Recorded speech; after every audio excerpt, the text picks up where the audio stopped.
Welcome to Next on the Tee with Chris Mascaro, where PGA and LPGA players, legends, and the top instructors in the game share their insights and playing lessons. Join Chris every Tuesday night as he talks with the greats of the game. Tonight's show is sponsored by TaylorMade Golf, the PGA Tour Superstore, Golf Pride, 2 Under, Zexio, Sun Mountain Golf Bags, Finn Scooters, making the game more fun, Bionic Gloves, and the Macklemore Club. Experience life above the clouds. Now, here's your host, Chris Mascaro.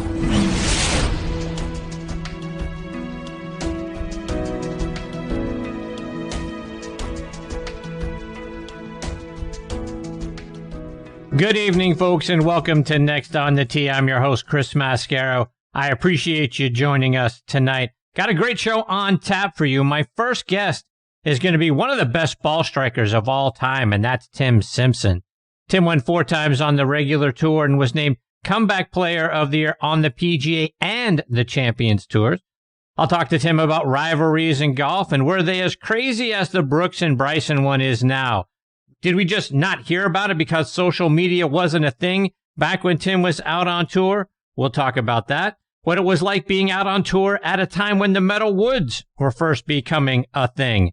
How often did he have his A game during the course of a season? And how much different does a change in golf balls make? Tim will join me here in just a few minutes. Following him, I'll get a return visit from PGA Tour caddy Kip Henley. Kip is currently up in Idaho for a Corn Ferry Tour event, so we'll hear about that. Plus, we'll talk about his home city of Chattanooga, Tennessee, and the growing number of great golf courses that are in that area. I'll also get his thoughts on the Ryder Cup, and then as a caddy, how do you go about finding a player who cares about you and your time with your family as much as they do about themselves?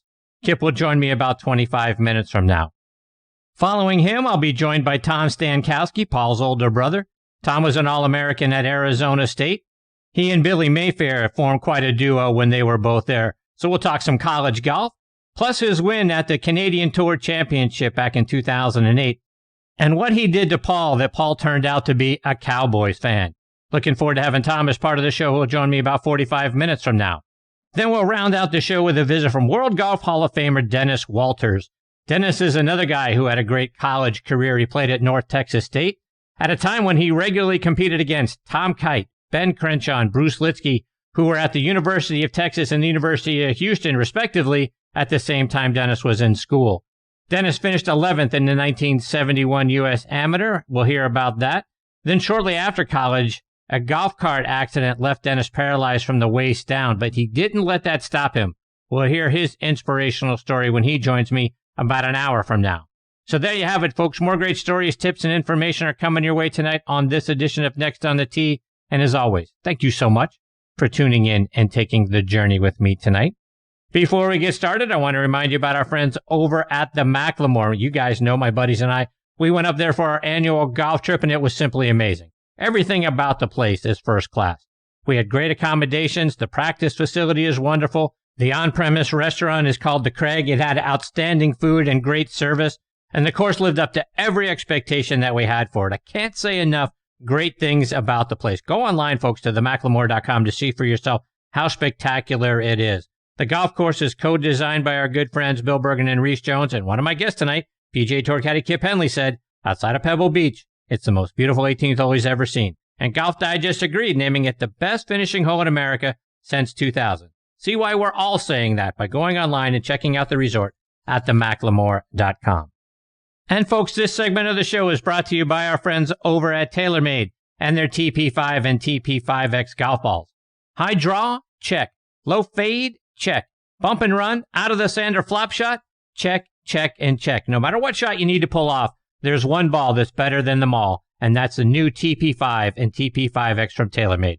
With a newly redesigned dimple pattern that decreases drag and increases lift, it's the #1 ball in golf no matter the shot.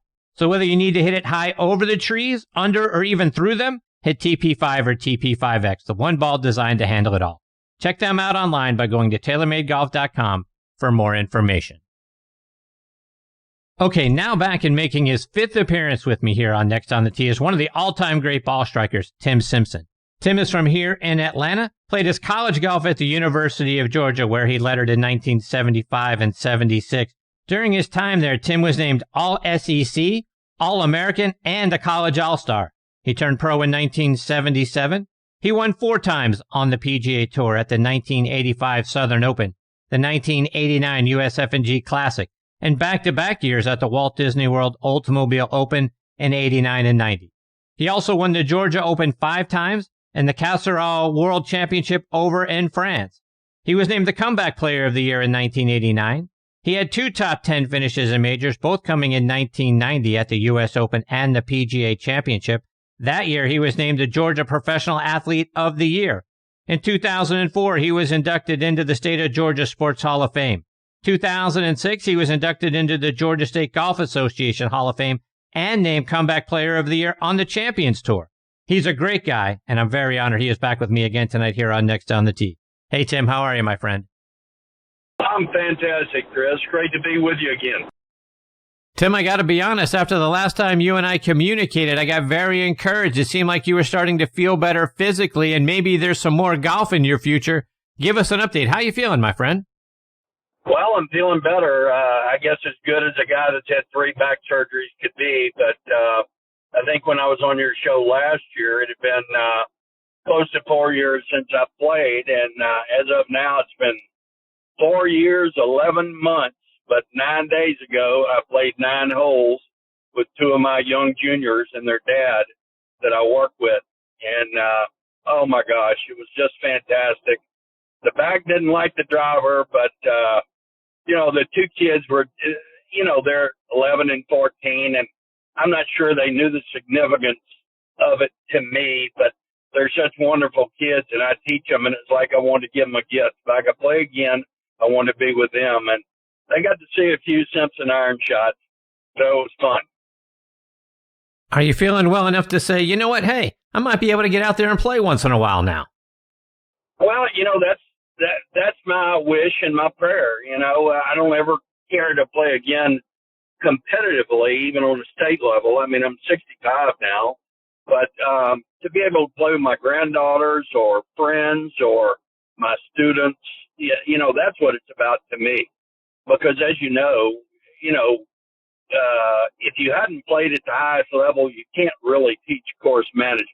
No matter how great a teacher you are of the golf swing or the short game, you've got to be able to show them how you got to be a top player. And it's thrilling for me, and they're coming along fantastic. I'm really, really excited about them.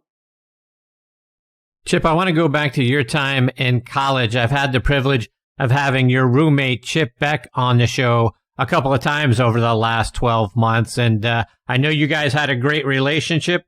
Talk about what you remember about teaming up with Chip.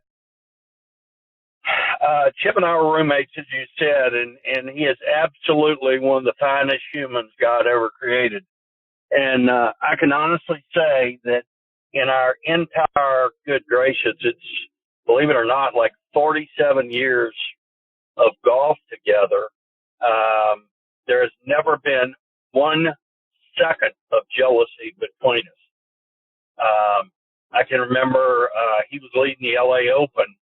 I won before he did on tour, and he was leading the LA Open. His brother Albert was caddying for me, and they called me and asked me would I go to dinner with him, and I said sure. And Chip was using the restroom, and Albert said, Tim, he is scared to death. Not scared to play bad, just nervous. And we talked it out, and I said, it's your time. You're going to win. And I was kind of middle of the field, didn't play great that week, and caught a courtesy car to the airport. And I was walking to the gate when he tapped in on 18, and I just started bawling. And Tim, the times that I've got to spend with Chip, he has never had anything but positivity coming out of whatever he has to say. The guy's just the most positive person on the planet. Even when we were talking about the Ryder Cup at Kiowa and the bugs that were getting all over them, biting them, getting in their mouths, all that sort of stuff, he had something positive to say about that. Talk about Chip's positivity. Well, I've been asked for forever, is Chip really as positive as they say? And I said, well, put it this way. If he cut his hand off or his arm off in an accident today, and I found out about it and called him in the hospital room, he'd say, I've been swinging the club one-handed, and I swear that other arm was hindering me all these years. That's how positive Chip is. I mean, there's nothing on earth that he's not positive about, I mean, we'd be at a tournament and it would be 1,000 degrees, like Memphis or somewhere with 100% humidity and 100 degrees, and everybody be complaining, and Chip would be like, man, I love this. It loosens me up so good.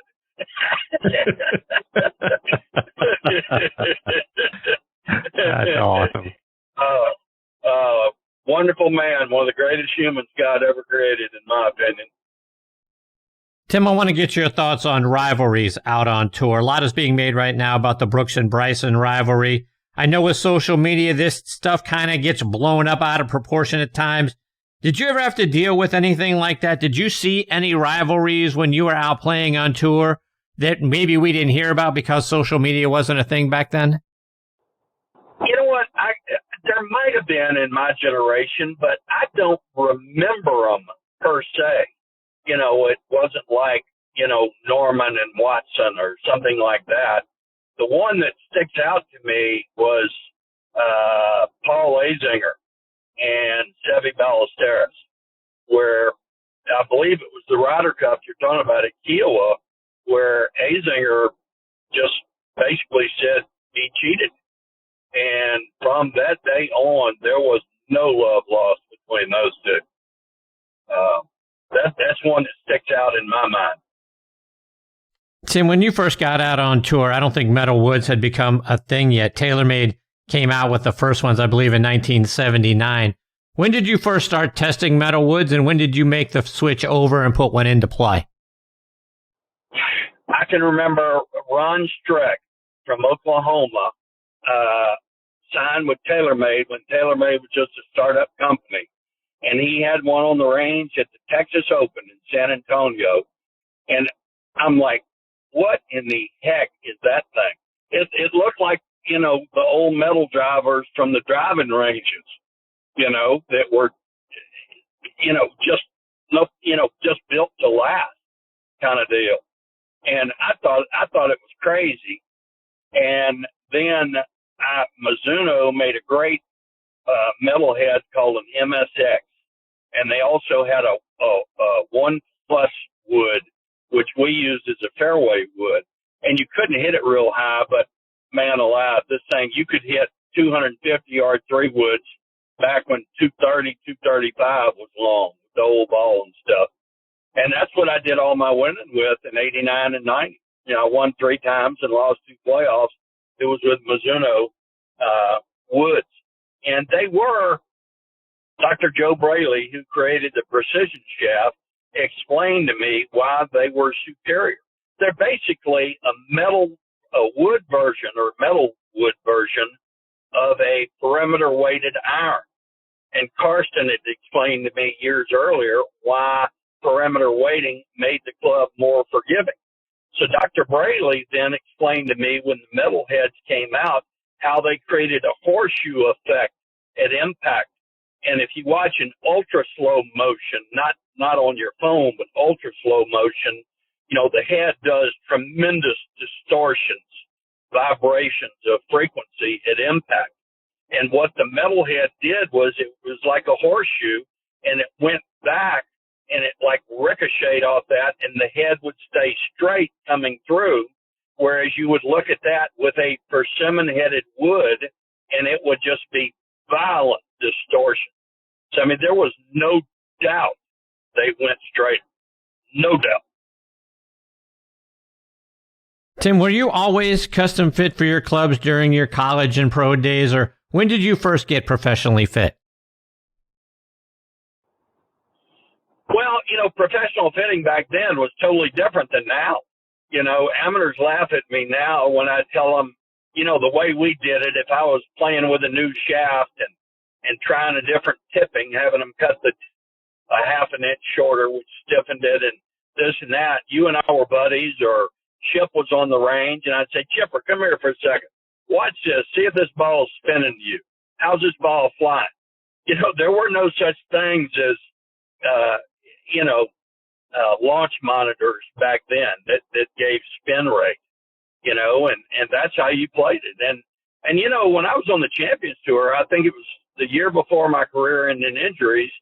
Obviously, I lived down here at Lake Oconee still, and they had the TaylorMade Kingdom over at Reynolds. And I went over there, and when I hit my driver, they're like, Timbo, you're kidding us, right? I'm like, what do you mean? They're like, this thing is spinning like 2,300. And I'm like, so? They're like, do you know how much yardage you're losing? I said, did you not see where I finished in driving accuracy? I finished third, and I think they messed up. I should have won. You know, I said, you know, I don't care if you give me a driver I can hit 15 yards farther, but it goes in the woods. You know, I want something that goes straight. So, yeah, it was totally different back then. Totally different. Tim, we've heard a lot about how much better the golf ball is now versus when you played out on tour. To me, it's like going from hitting rocks to super balls. How did the progression feel to you as the golf ball evolved over time? Well, you use the exact term that I use on a daily basis, Chris. The current balls are like super balls. They are so hot, it is crazy. And amateurs want to say, oh, it's all the technology with the clubs.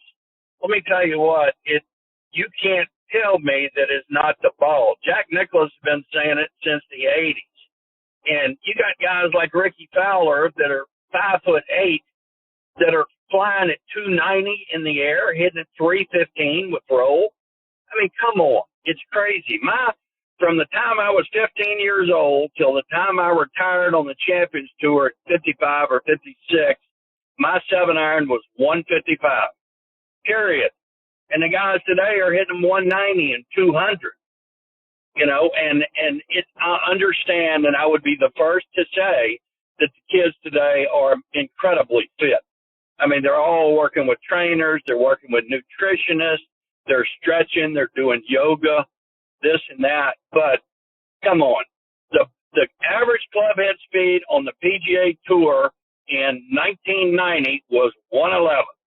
The average club head speed on the PGA Tour today is, guess what? 111, 112. So you tell me how the heck they're hitting at 50 and 60 yards farther. You know, we had bombers during my era, but the way I was raised to play golf and growing up, before I had formal teaching, Dad would always say, son, let the club do the work. You know, and if you remember, I had pretty nice rhythm. You know, when I got quick, that's when I was home on Friday night, missing the cut.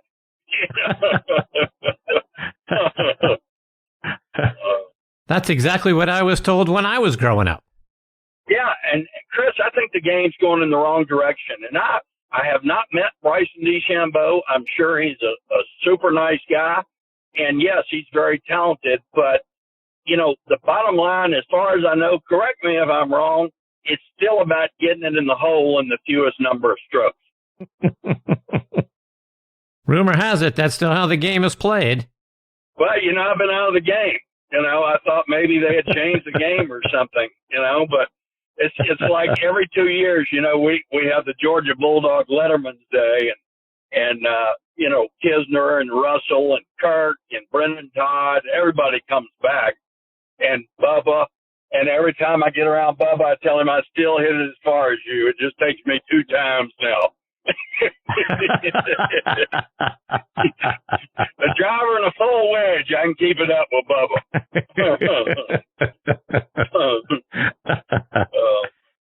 Tim, did you mess around with different equipment and different golf balls? You know, when you were on tour, did you know, let me try this one, let me try that one to find one that you liked better, or were you a brand loyalist? I was pretty much a brand loyalist. I left Titleist for MaxFly, and Titleist kind of never forgave me. although I went back with them on the Champions Tour. But I went with Ping back when Wilson was the company in the world. It was Callaway, TaylorMade, Ping combined.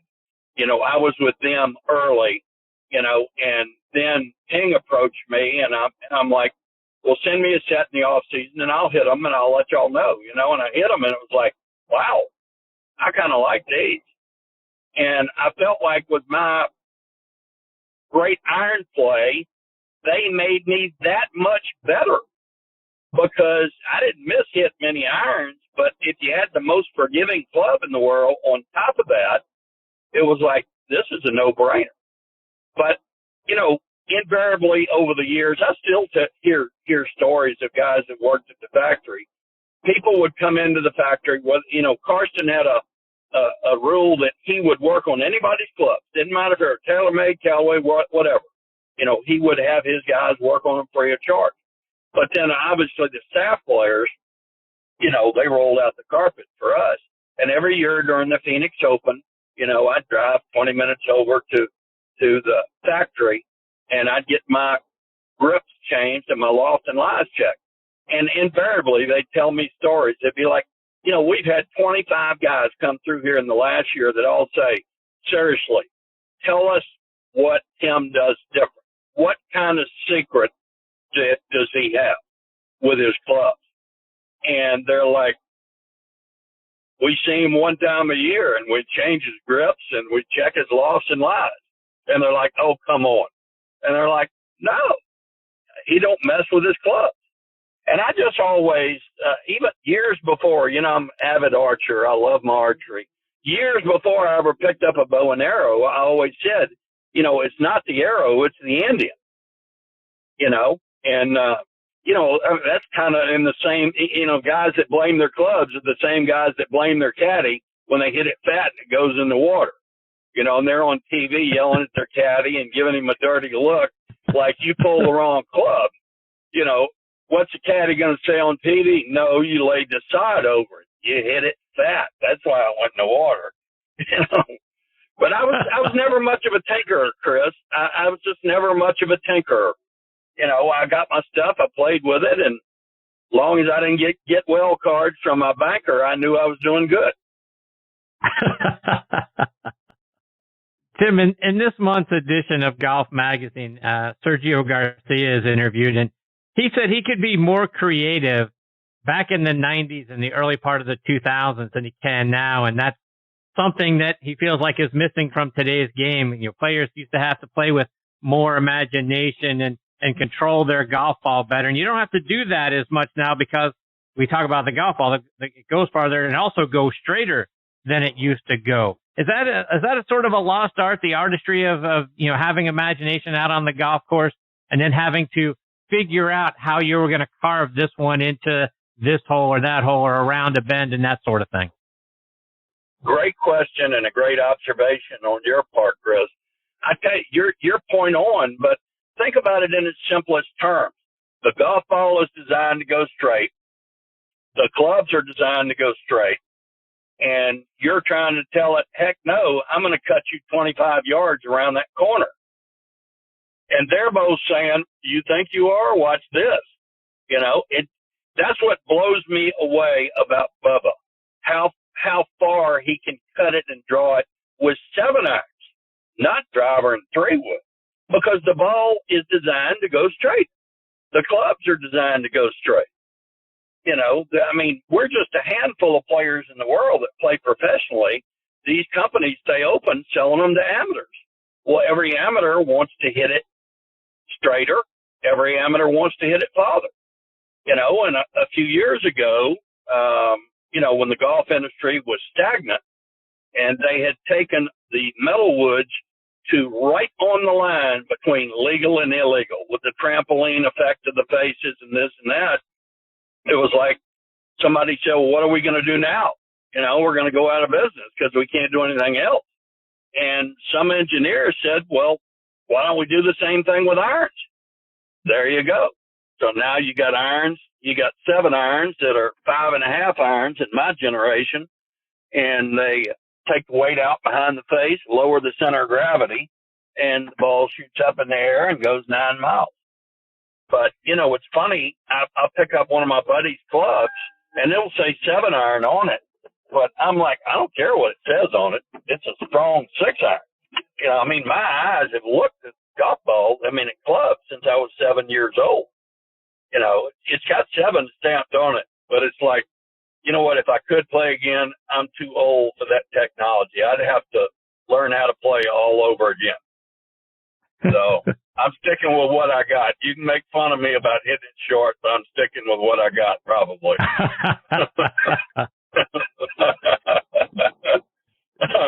Tim, just a couple more before I let you go. And I'm curious, how many times during the course of the season did you have your A game? How many tournaments did you play in that you had your A game? And were those the ones that you won? Or were you able to scratch it out and, you know, get a win or get a top 10 with your B or C game? Yeah, you could. I mean, as you know, I was never considered a great putter. Obviously, you know how I hit the ball, but if I could change one thing in my career, if I could live it over again, I would never listen to anybody that said I couldn't putt, and I would never tell myself I couldn't putt. But I was getting back to your question. I would say, I tell amateurs all the time, what you don't understand is 97, 98% of the time, we're not happy. Something is wrong. You know, either you're driving it great and ironing it great, and you can't hit a tractor trailer with your putter, or, you know, there's something missing. You're ironing it great, but you're driving it, you know, out of play here and there. There's really very few times that you're hitting on all cylinders, and that shows you the crazy talent of, say, Tiger, you know, that won, I think, 20% of the time of all the tournaments he played in. Only Annika has a higher winning percentage than Tiger. She's 23%. But Tiger was that good that he could have his B- game and still win. And that never happened for Tim Simpson, I don't think. Tim, I got to get a playing lesson before I let you go, and I really on the mental side of the game. For most of us weekend warriors, when we get on the tee or even when we're out in the fairways, we see where the trouble is. I don't want to hit it left here. I don't want to hit it right. There's trees. There's water over here, all that sort of stuff. Do you guys notice that sort of thing? Or are you so laser focused on where I want the ball to go? The trouble that's out there, it really isn't, you know, creeping into your mind. You know, there's where I had an advantage. And Chris, I can't explain it. I was very ADHD as a child. I was counting the minutes for recess. I wasn't paying any attention to the math equation. But how I overcame that and developed the level of focus and concentration that I had during my career, I don't know. But part of my great ball striking was even the great Hall of Famers, they were aiming at a tree or at the corner of a house. And I could pick out one discolored limb or discolored leaf on that edge of that tree at 260 yards away. And that was my target. And I always believed in the old saying of aim small, miss small. And I believe it's just like archery. If you have a 5-foot target and you're 50 yards away, if you aim at the target, what chance do you have of hitting the 5-inch bullseye? Obviously, not much. But if you aim intently at the bullseye, you're pretty much guaranteed of hitting the target. So I think that kind of answers your question, hopefully, in that 120% of my focus was on where I wanted that ball to go. I mean, it was like a laser. And I truly believe that the mind is the strongest muscle in the body. Strongest meaning most powerful. Maybe it's not as strong as your quads say. But I'm telling you what, if you focus on it intently with your mind, your subconscious will do everything within its power to get it there. Tim, before I let you go, is there a way for our listeners to stay up to date with the great things you're doing? They may be listening in have a junior player that needs to get lessons from Tim Simpson, or they just love, you as a golfer and as a person, they want to stay up to date with you? Is there a way for our folks to do that?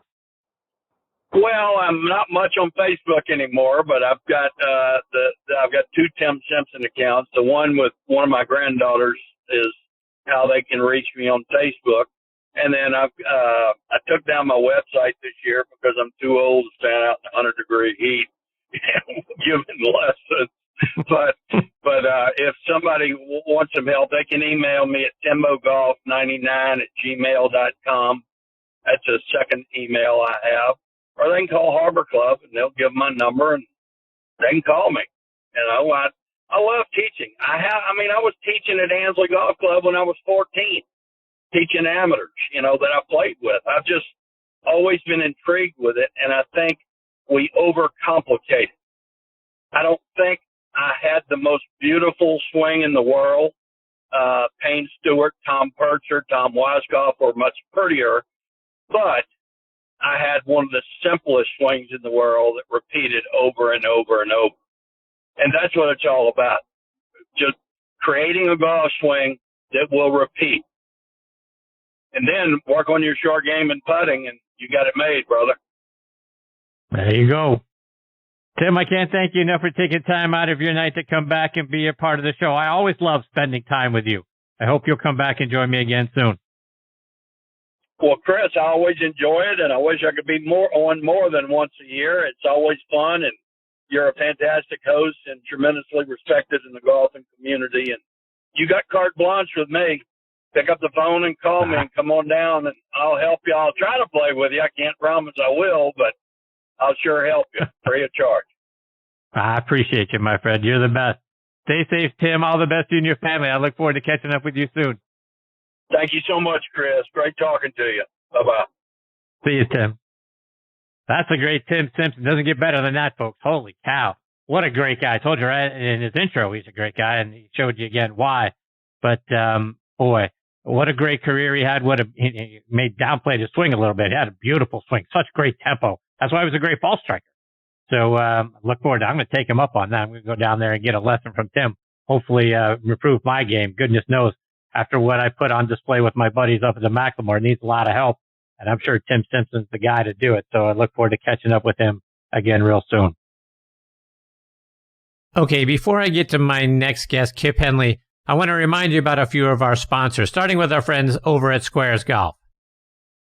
Are you like me, always considering new golf equipment? Maybe a new driver? Well, I'll tell you what, let me reset your thinking because I discovered Squares golf shoes. The patented square toe provides balance, stability, and a wider base for increased connection to the ground, effectively increasing your swing speed by 2.2 miles per hour, an average of 9 yards of distance. Independent tests prove it. That's right. It's proven in science. Go to squares.com. That's SQAIRZ.com and get Squares 30-day money-back guarantee. Use promo code DISTANCE for $20 off. Remember, distance comes from swing speed, and swing speed comes from your connection to the ground. And folks, I wouldn't tell you about it if I didn't experience it for myself. I've never felt more stable in my golf swing, which allows me to swing faster and launch it further. Squares, the distance golf shoe. I also want to give a shout out to another new sponsor, Bionic Gloves. Do what you do better with Bionic Gloves. Whether you're looking to own the golf greens, improve your workouts, or get your hands dirty in the garden, Bionic Gloves has you covered. Designed with a hand specialist, Bionic Gloves feature patented innovations that help improve your grip. The strategically placed anatomical relief pads also prevent calluses and blisters, while the web and motion zones allow for greater dexterity and flexibility. Head over to BionicGloves.com to find the perfect glove to up your game. And I want to remind you about our friends over at Zexio. Back in 2001, Zexio Strixon began making clubs for men and women, and they've improved on those clubs every year since. I was fit for a set of Zexio 10 irons by a great fitter on their staff. He got me dialed in, and they feel and perform fantastically. They are by far the best irons I've ever played. They are light. I have picked up nearly 5 miles per hour in swing speed, and they're deadly accurate. Every part of Zexio clubs are made exclusively for Zexio. Like I say, everything is light and balanced, Swing weights are made to give us the highest smash factors. The best part of getting fit for Zexio clubs is hitting it higher and straighter than ever before, changing your game. Zexio clubs are a Golf Digest Hot List Gold winner for 2021. Congratulations to Zexio Ambassador NB Park for her 5-stroke victory earlier this year at the Kia Classic. It was her 21st victory, and she did it using Zexio 11 woods and X irons. Ernie Els and top instructor Martin Hall are Zexio ambassadors as well. See why and how Zexio can help improve your game. Go online to ZexioUSA.com. That's XXIOUSA.com and pick which set is right for you. Okay, now back and next on the tee with me is PGA Tour caddy Kip Henley. Let me remind you about Kip's background. He's from Chattanooga, Tennessee, played his college golf at the University of Tennessee at Chattanooga, where he finished tied for 19th at the 1982 Marshall Invitational and tied for 4th at the Southern Conference Championship. Kip has been a PGA Class A professional since 1988. He played out on the Hooters Tour, the Korn Ferry Tour, and a few times out on the PGA Tour. He's won the Tennessee State Open twice and been the Tennessee Player of the Year 4 times. He won the Golf Channel's Big Break 2 back in 2004. He's recently had back-to-back top 20s in the Tennessee Senior State Open in 2017 and 2018. He's been a caddy on the tour for several years, carrying the bag for players like Jason Bond, Garrett Willis, Stuart Sink, Vijay Singh, Austin Cook, Brian Gay, and Boo Weekley. In 2017, he was inducted into the Chattanooga Sports Hall of Fame, and I'm honored he is back with me again tonight here on Next on the Tee. Hey, Kip, thanks for coming back on the show. What's up, little buddy? How are you? I'm fantastic. Kip, how are you? I'm good. Boy, I need you as my publicist. I didn't know I had been so good at golf until you said all that. You've done a heck of a lot in the game, Kip. You're very well decorated, my friend. Talk to me. I'm surprised. I would expect to see you up in the top 5 or 10 at the Tennessee State Open over the last couple of years. Why haven't we seen you out there?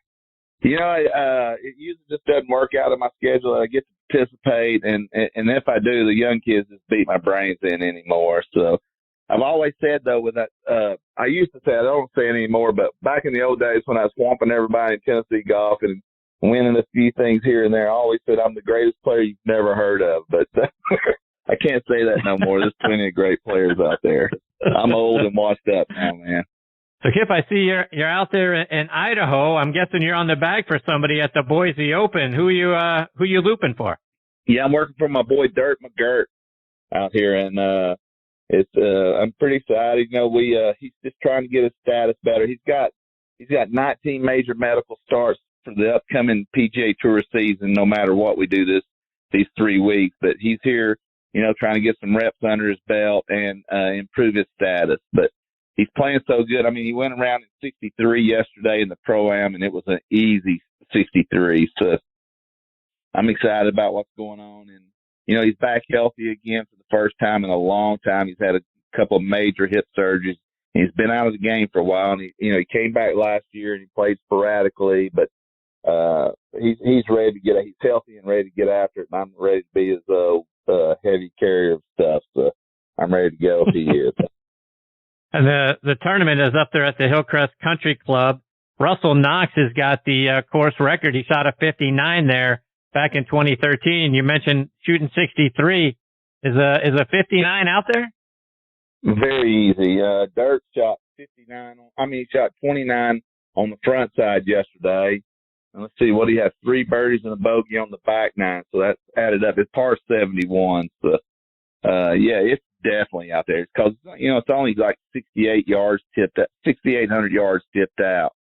So it's not super long, and you give these guys the wedges and stuff, and when they can get on the par 5s and 2, without too much trouble. There's only like one, par 5 that takes 2 good swings to get it on in 2, and that's number 3. But the rest of the par 5s are cake and ice cream, the other 2. And so there's one drivable par 4, and the par 3s don't stretch out. There's only one par 3 that stretches out. It's pretty tough. But you give these guys wedges in their hand and decent putt surfaces, which these are, and they're going to light it up. So, and there's no rain in the forecast, and there's smoke in the air from some forest fires somewhere, around here. I don't know. They're way away from here, but it's blown in, and it's not as beautiful as it normally is here in Boise, but it's still beautiful. The humidity's going to be low. The temperature's going to be nice, but I look for a great week. The scores will be fabulous this week.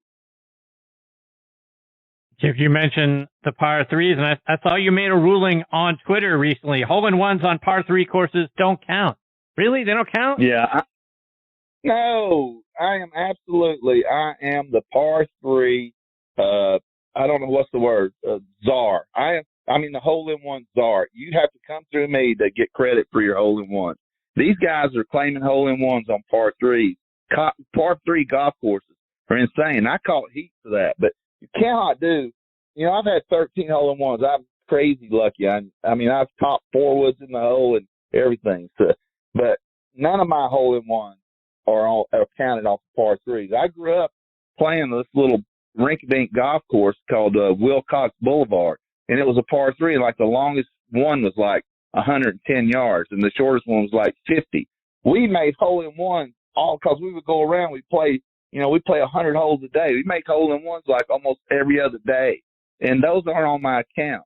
So hole-in-one, but you have to do finger quote, air quote, and say, but it was on a par three course. So that's the only way you can say I have a hole-in-one. You cannot say count that in your hole-in-one count, but it's just the rules. I don't make them. I kind of make them, but I like to stir the pot, as you might guess. What about at Augusta National at the par three contest on the Wednesday? Those don't count? No, absolutely not. Especially they put those things at the bottom of those funnels where every ball feeds right to the hole. That's crazy talk. You say, I made a hole-in-one on the par three course at Augusta, which is pretty cool, but you cannot count that in your hole-in-one total. If you've only got a hole-in-one on a par three course, you do not have a lifetime hole-in-one. You have a par three hole-in-one. That's all. You can't count it any other way. And some guy said, so my son had 3 hole-in-ones on putt-putt last night. If you count the par three courses, you got to count the putt-putt. And I go, you're exactly right. Case closed. The next case is walking into the courtroom. That's great. Kip, I want to get your thoughts on the Ryder Cup, and I'm going to make you Ryder Cup captain for the U.S. team. So according to the points, right, you got 6 guys are in. Colin Morikawa, DJ, Bryson DeChambeau, Brooks, JT, and Xander Schauffele. Those guys are all in. Then you got Jordan Spieth, Harris English, Patrick Reed, Daniel Berger, Patrick Cantlay, and Tony Finau. In they round out the top 12. Right. So, right. Captain Kip Henley, would you take the chalk and just take those other 6 and there's your 12? Or do you like other guys that you would make kind of mix and match some other guys in there?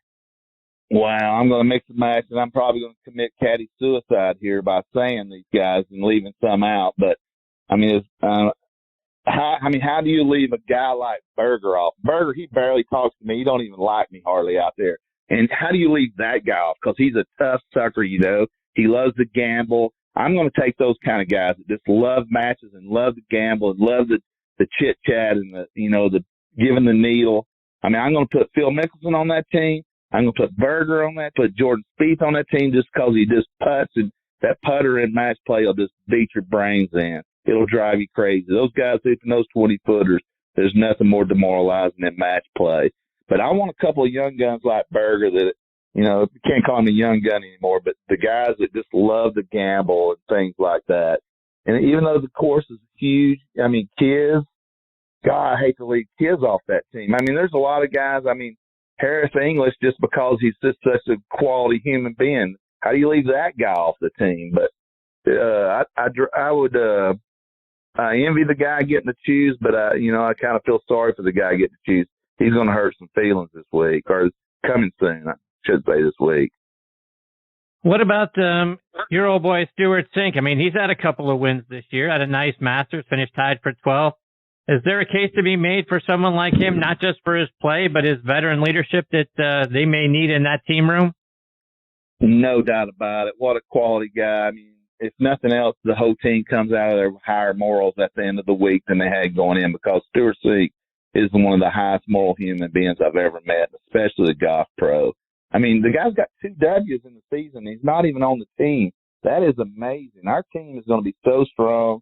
And I know the Euros, they team up and they're better teammates than we are, but we're just going to outclass them this year. We're going to beat the pants off those cats. But how do you leave that guy off the team? But, I mean, I don't see him getting chosen if he doesn't make it on his own merit, you know. And I don't even know enough of when it runs out to know when it's over with, when he has to choose. So speaking of teammates, Kip, you know, we all have heard tons about the Brooks and Bryson issues.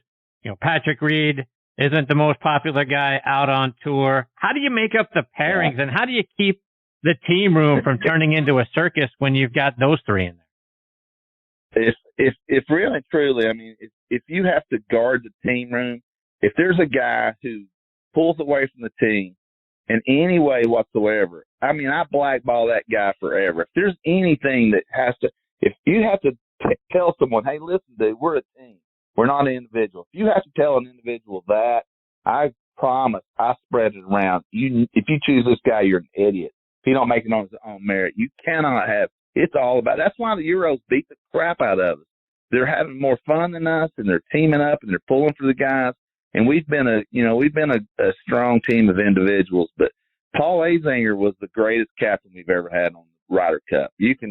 I'll go to my deathbed saying that. And Zinger don't even like me that much. But the guy is an incredible. He was smart enough to team guys up. You know, he searched out even the military guys and goes, who do I put in what foxhole? And he was smart about it, and it worked. And I can't believe that we didn't do like the Euros did Jacqueline, leave him on there till we beat him. He should have been coaching them all. If it's important, let the guy who doesn't get beat, let him coach it. But so that's what it's about. You find out who clicks together and things like that. And I mean, I call in those military guys.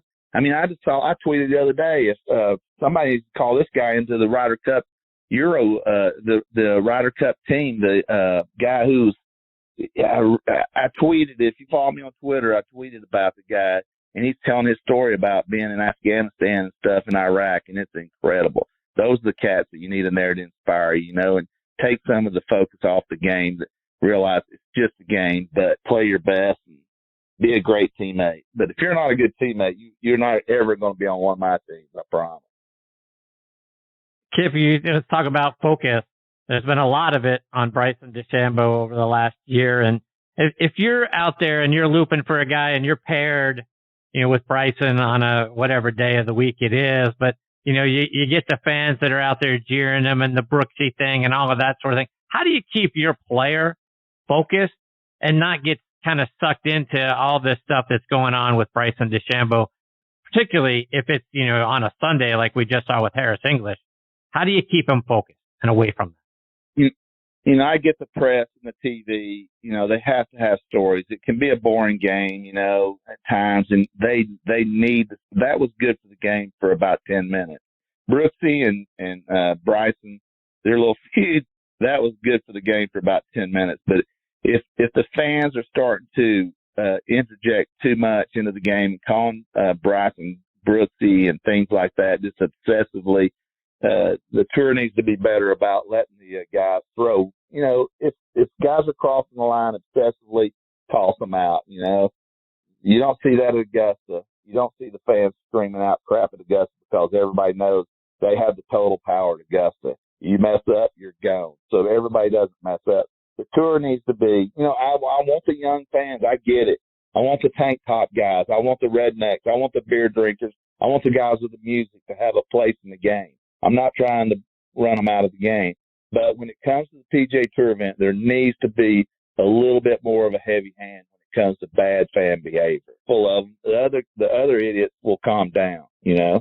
They'll see it, go, well, if I scream out right here, I'm going to get tossed over. So I'll get on the other side of the fence. So there needs to be a little bit more of a heavy hand in the thing. I don't want to run off the young screaming guys that much.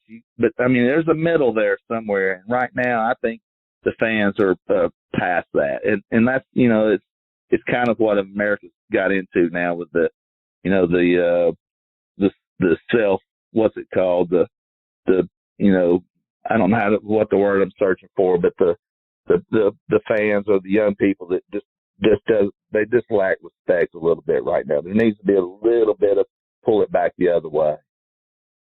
So is that on Jay Monahan? Does the tour need to step in? Yeah. And Jay Monahan is by far and away the greatest guy we've ever had out there. Dean Beeman killed it, and what's his nuts? He had his own little hours here and there. But Jay Monahan, that guy's a hands-on. He knows all the caddies. He knows all the players. I know one or two of the commissioners that didn't know, but like two of the caddies' names and stuff. Jay Monahan is on. He's a hands-on guy. He's a smart cat. But I think it. I put it back on him a little bit to say, okay, boys, just team in. Let's take it back just a little bit on the bad fan behavior. It's just a little. It's not a lot. It's just a little. But you asked me the question, how do you keep your guys' head out of that? But if you're, I don't know about the answer to that question. If your guys worrying about what everybody else is doing, you're going to have a fringe player anyway you're caddying for. If you got a guy who's taking care of business and worrying about his own stuff, that's the guy that's going to make you some money as a caddy. Kip, Bryson and his caddy, Tim Tucker, recently kind of went their separate ways. And Bryson seems like a pretty demanding kind of player, not only with all the calculus and geometry that he wants you to do to give him the precise yardages that he needs, but also, the practicing, right? I mean, the practicing in the dark, the lights are on. Seems like a lot to ask from your caddy to, carry my bag all day long in a 4 or 5 hour round and then, get out on the practice range and help me until all hours of the night. Is that overstepping? Is that too much to expect from a caddy? Not if you're paying the right thing, but you're not going to be able to replace him. I always say that Timmy for Bryson is the same as Teddy was for Bubba. I mean, those two guys could go out and they could conduct 20,000 great caddy, people that are known for caddying interviews. And if they chose anyone but those two for themselves, they chose the wrong guy. Those two guys were built for their men. And of course they're getting paid. If Bubba finished 125 on the money list every year and didn't have any Masters win, Teddy would be long gone sitting at home doing golf lessons. He's a smart guy. But and I'm not saying, Teddy he's very tolerant of Bubba and they're great friends, and Teddy is a great human being. But if you're not making money, big money, and you're getting treated sometimes kind of rough and stuff, then you're going to stick your chest out and fight back here and there. But just a couple times as a caddy, you got to swallow your pride and let it just pass over the top of you. Something I'm not very good at. But Timmy was a great caddy. I'm telling you, every time Timmy quits, and this is like his third time, every time Timmy quit, Bryson runs through the caddies, he picks up idiots like me and goes, well, this guy can't do what Timmy did, and he can't put up with me like Timmy did, and I'll hire Timmy back for more money. So Timmy, I know he's got that shuttle business order, but I predict that Bryson will hire him back for more money than he hired him the last few times, and he'll come back and they'll kill it again together. But they're a match made in heaven, those two. Chip, just a couple more before I let you go. And as a caddy, let's talk a little bit more on the personal life. How do you find a player that's a solid player and is going to help you make money, but also is going to, truly cares about you and your time with your family and the things that you've got going on and just doesn't care about themselves? That's a hard nut to crack right there, boss. But that's exactly where it's at. I'm with Dirt McGirt, and he's been out of the game for a while, and he's 42, and a lot of people think he's probably on the back nine of his career. But working for William McGirt, the guy pulls you in. He respects your opinions. He'll ask your opinions about the game. And man, if me and old Dirt ever get a win together, it's going to be some tears involved because he lets you be a part of the team. And that's so important for the caddy. Cash, you're away from your family. You're away from your kids. You're missing your grandkids. And you're missing the proms. It's a tough gig. And if things aren't going good, it's a super tough gig. I had a caddy come to me today, and I won't say his name. He goes, Kip, what should I do? I don't know what to do. I had a guy, and I'm not his guy anymore. I'm looking around. I'm bouncing around. I kind of got a dingbat here and a dingbat there. What should I do? And I go, brother, I'll just think about you and pray for you. I said, I don't know what to tell you to do, because there's no answer. Going good, we have the second greatest gig on earth.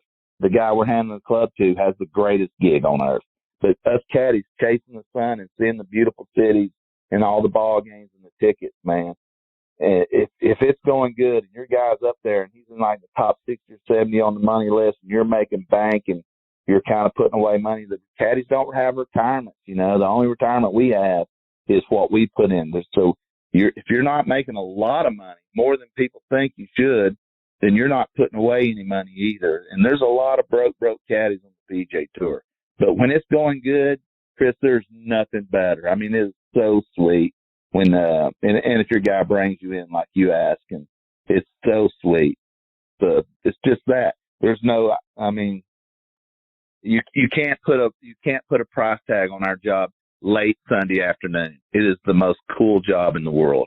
Now, when you're making those, you're at the Delta checkout counter on Friday night, our job sucks. Kip, before I let you go, let our listeners know how can they stay up to date with you and all the great things you're doing, follow you on social media. I don't know how much great stuff I'm doing, little buddy, but I'm on Twitter, and I think it's just Kip Henley. I don't even know how to look me up, and I'm opinionated on there, but I like to have fun. And, and I'm going to take jabs here and there at you, but if you're my buddy, I'm your close buddy. So like I am with you, you're a good dude. You don't throw rocks at me and you let me be an idiot. You don't say, Kip, you're an idiot. Those are the guys that I like having fun. I have too many to go, Kip, you're an idiot. So I spend a lot of time on that block button too, little buddy. No doubt. I want everybody to pull. Kip, you're awesome, my friend. I appreciate the fact that you gave me some time on a busy night for you. Best of luck to you and Dirt McGirt this weekend. I'll be watching and pulling for you both. You're fantastic, my friend.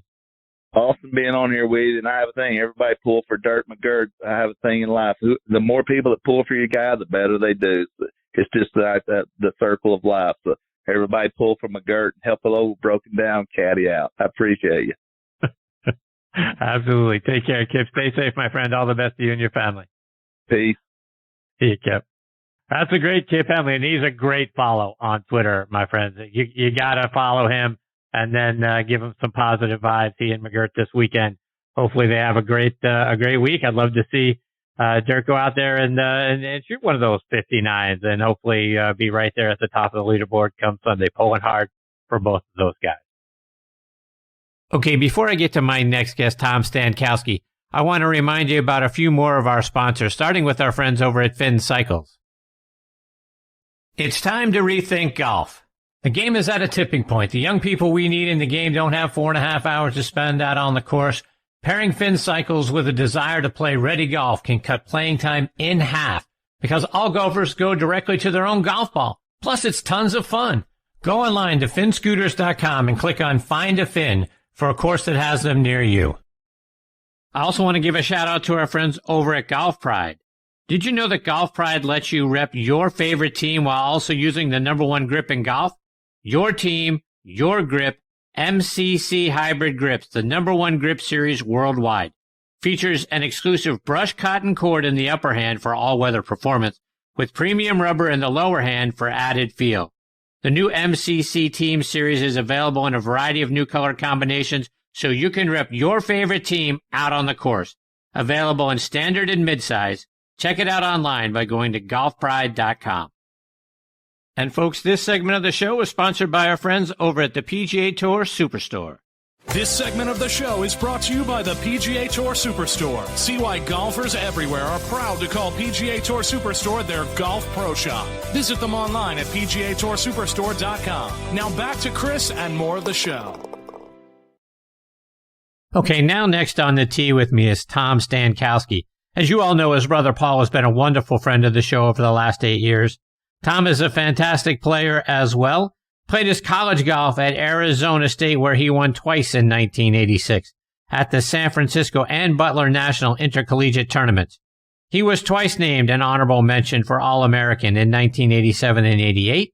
He was named a first or second team All Pac-10 player from 1986 to 1988, qualified for the U.S. Open in 1992. In 2004, he won the San Francisco Open. 2005 came back to Arizona and won the Arizona Open by 5 strokes at Troon Country Club, setting the 36-hole record with opening rounds of 65 and 66. In 2007, Tom finished 34th on the Canadian Tour's Order of Merit.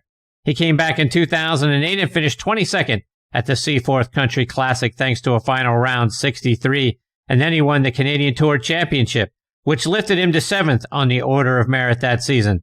Tom has also had success down in Naples, Florida. He was the medalist for local qualifying for the U.S. Open in 2012. He qualified for the U.S. Senior Open Championship in 2016. In 2017, he finished tied for 10th at the Florida Senior Open Championship, and this year he finished tied for 20th, and I'm excited to have him with me here tonight on Next on the Tee. Hey, Tom, thanks for coming on the show. Hey, Chris. Glad you asked. Tom, I want to start by going back to when you and Paul were kids. When did you guys first start playing and getting out on the golf course? Wow. What a question. That was back in Oxnard, California. Little CB base that my dad, my mom lived across from and was lucky enough to play there. It cost like 25 cents for a dependent to go play with his dad. And that's where Paul and I kind of started. Yeah, it was fun. It was a good gig, actually. Tom, you got to be honest with me here, and it's just you, me, and a few thousand of our closest friends listening in tonight, but did you tackle Paul hard in a backyard football game? Did you drop him on his head at some point? How in the world did you allow Paul to become a Dallas Cowboys fan? Right? Man, there's so many stories I couldn't pull one out though. It was great having him as a brother, that's for sure. It is having him as a brother, that's for sure. But as far as stories go, shoot, man, I can't remember stories, man. I stay in the present moment. And Tom, like you mentioned, you guys are from Oxnard, California, and so I'm curious, how did you end up playing your college golf at Arizona State? Shoot, George Baltell, the legendary George Baltell, recruited me. He was actually recruiting another player and seen me play at Junior World, and that's kind of how it started. I went to my recruiting trip out there and fell kind of in love with the desert. It was kind of totally different golf than what I grew up on, and I'm a Sun Devil for life. Right on. 1986 was a big year for you. You won twice that season. Talk about what you remember about winning the San Francisco and Butler National Intercollegiate Tournaments. Well, those two good golf courses, and for some reason I just get geared up for good golf courses. I mean, I don't know. I mean, Olympic Club, that San Francisco Intercollegiate was an Olympic Club, and you know, I guess I play good on hard golf courses. I have no idea, but yeah, and then a Butler National. Butler National was pretty special spot too. I'd watched that golf course at Butler that through the Western Open, I believe was there, but so I watched that for a long time and got to play there and actually won there. So that was weird. I mean, that's all I can say is weird, because it's like it's something you dream of doing, and all of a sudden it happens and you win, and you're like, whoa, that's weird. But anyway. And Tom, you played alongside Billy Mayfair, who had a very successful college and PGA Tour career. Talk about being teammates with Billy. Well, Billy taught me a huge, valuable lesson. And it wasn't until, 10, 15 years after college that I actually learned it. And when we would play, we'd play 5 days a week together, Monday through Friday. And when we would play, Billy would always post a score every day. I'm out with the other guys just hitting 2 shots, 3 shots, picking up, not really posting a score. And I just, he posted a score all the time. So when we get to a tournament, he was so used to posting a score that it would be like the same routine for him. Whereas for us, we're like, okay, cool, now we get to go post a score, and he would always play good, and we would always play not as good as we probably could have played. But I've learned a valuable lesson that, that's just kind of the way you have to do it. You have to, post scores to be able to improve, being a golfer. That period. I don't care how much time you spend on a range and a chipping green. If you can't learn how to play the game of golf, And playing a game of golf isn't the golf swing. It's totally different. So Billy Mayfair was a great guy to look up to and to chase, because he was always the number one player. He was the best player in the country coming out as a junior, and I got to play with the best in the country 5 days a week. He used to hit this 5-wood that it would be like 8 feet every time from 210 yards out. He'd hit this little 5-wood to 10 feet. I just watched it all the time. I was like, wow, that's kind of cool. So it's kind of like, that's what I have to do. So he kind of gave me that bar to set on how close to hit it from far range, and I don't hit the ball very far. I've never have hit the ball very far, but, so I need those 5, 4, 3 irons, 5 woods, 3 woods. I need those in some par 4s. So I got no problem with that. I'll let the guys hit it farther than me, hit it 8 iron in, and I'll hit my 4 iron. I have no problem with that. I don't have an ego. I'm not like trying to bust it out there farther because they hit it a lot farther than me. It's just I just go with my game. Phil Mickelson came to Arizona State the year after you left. Did you get to know him at all back then, or were you on to other things by the time he got there? Well, I didn't get to know him.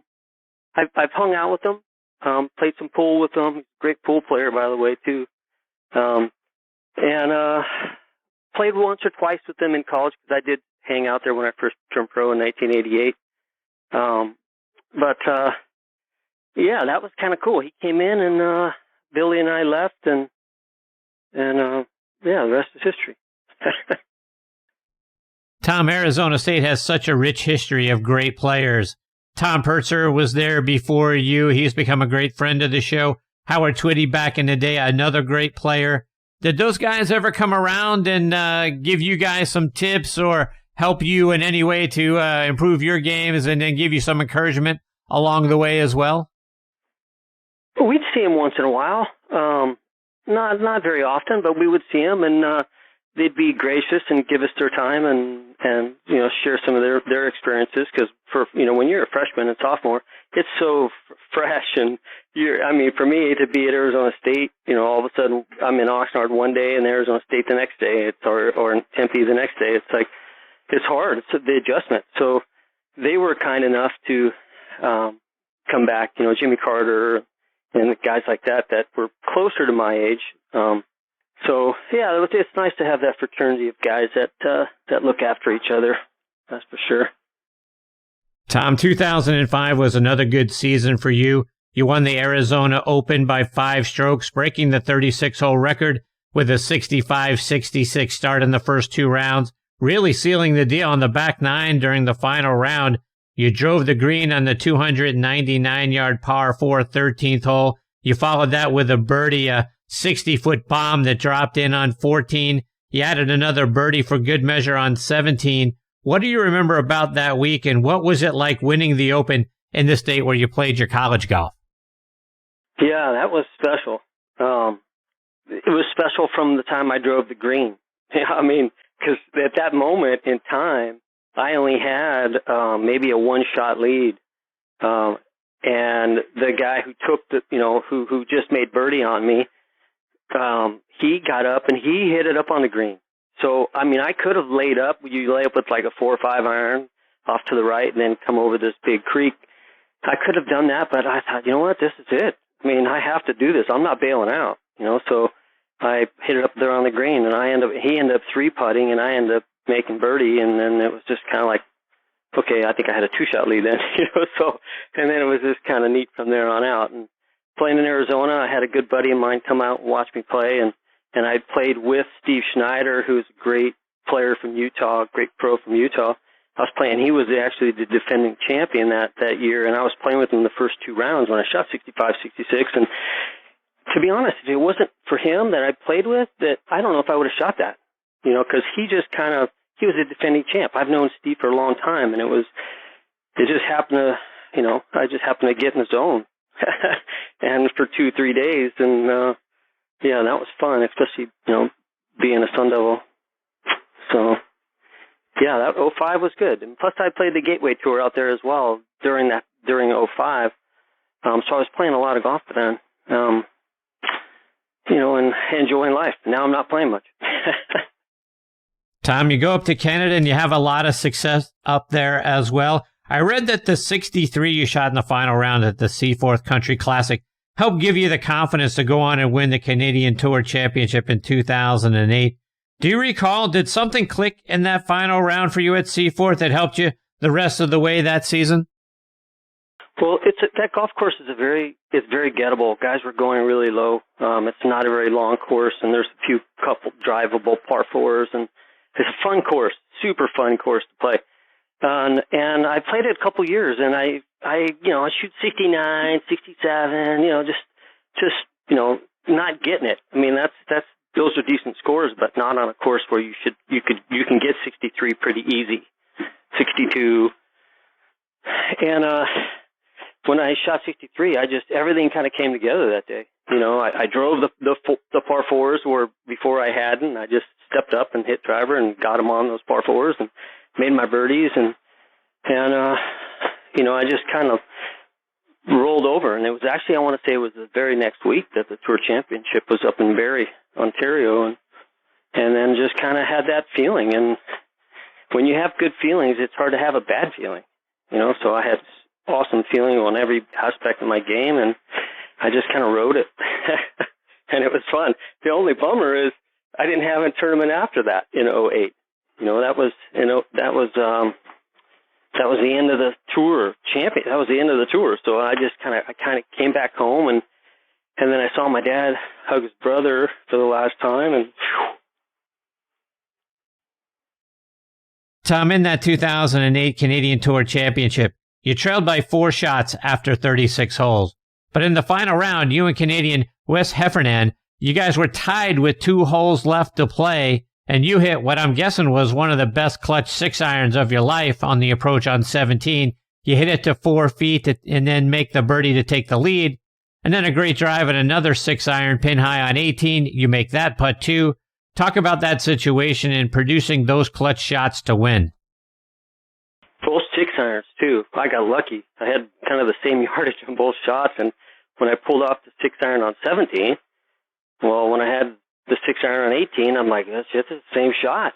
So and that shot on 17 gave me some confidence, and I pulled it off on 18.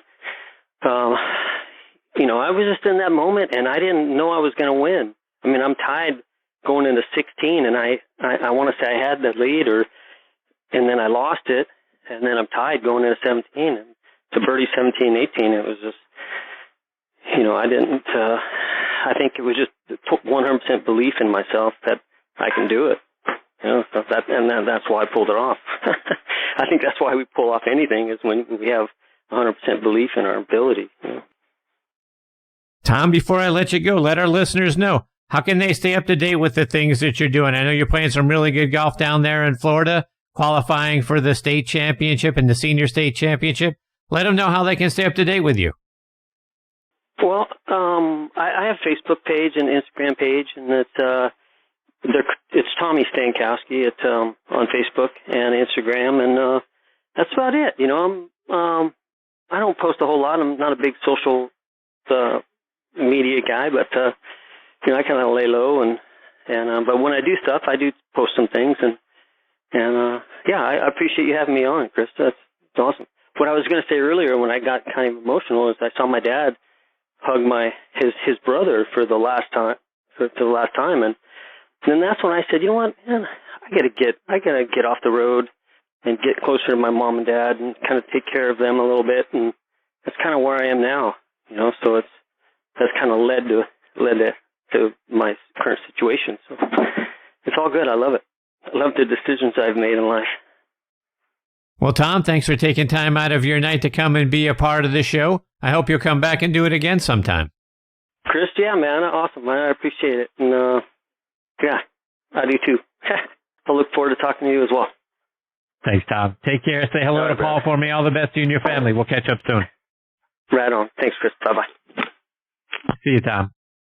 That's Tom Stankowski, and the guy has done tremendous stuff on the Florida circuit down there for the Florida Open, the Florida Senior Championship. He's qualified for the US Senior Open, so He's a heck of a player, and hopefully we get the opportunity to have him back on the show again sometime. Okay, before I get to my next guest, Dennis Walters, I want to give a shout-out to our friends over at 2 Under. 2 Under men's performance briefs are the official underwear of the 2021 US Ryder Cup team, the captain and all vice captains. They are worn by more than 30 players on the PGA and Champions Tour. They are also worn by over 70 NCAA Division I colleges and 17 NFL teams. The Joey Pouch technology provides the ultimate male asset management, delivering maximum comfort, fit, and performance, from the golf course to the boardroom to the bedroom. Find these 2 Under performance men's briefs in over 4,000 golf pro shops nationwide, all Shield sports stores, PGA Tour Superstore, Golf Galaxy, and other fine retailers near you. Go online to 2under.com. That's the number 2, UNDR.com. 2 Under performance in your pants. Use code ONTHET20 for a 20% discount at checkouts. Not valid on items already on sale or NCAA licensed briefs. I also want to welcome a new sponsor to the show, Pine Valley Orthotics, and their founder, Stu Sakowitz. Did your feet, back, knees, and hips stop you from playing good golf or golf at all? Maybe plantar fasciitis or neuropathy is killing your golf game? Then you owe it to yourself to try a pair of Pine Valley Orthotics with a 30-day money-back guarantee.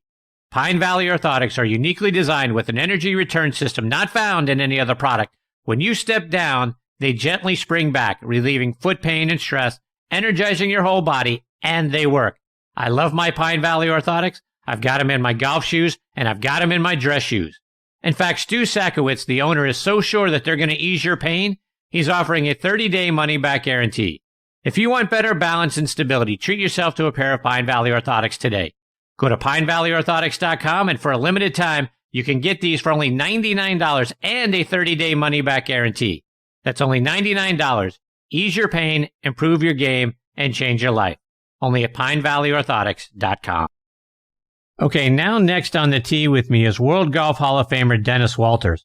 Dennis is from Neptune Township, New Jersey, played his college golf at North Texas State, which is now the University of North Texas, and he captained them to 4 straight Missouri Valley Conference championships. In 1967, he won the New Jersey Junior Championship, the Public Links Championship, and the Caddie Championship, becoming the first player ever to win all 3 amateur New Jersey titles in the same year. He qualified for the 1971 U.S. Amateur Championship and finished 11th. In 1972, he finished co-runner-up at the New Jersey State Championship. That year, he turned pro and then played over on the South African Tour. In 1974, Dennis was paralyzed from the waist down in a golf cart accident. Found his way to continue playing the game by using a customized cart built just for him. He became a trick shot artist and first appeared doing that at the 1977 PGA Merchandise Show. His Dennis Walters Show has entertained tens of thousands of fans ever since. In 1978, he won the Ben Hogan Award for Courage. In 2008, he received the PGA of America's Distinguished Service Award. In 2018, Dennis was given the Bob Jones Award for Distinguished Sportsmanship in the Game. In 2019, he was inducted into the New Jersey State Golf Association and the World Golf Hall of Fames.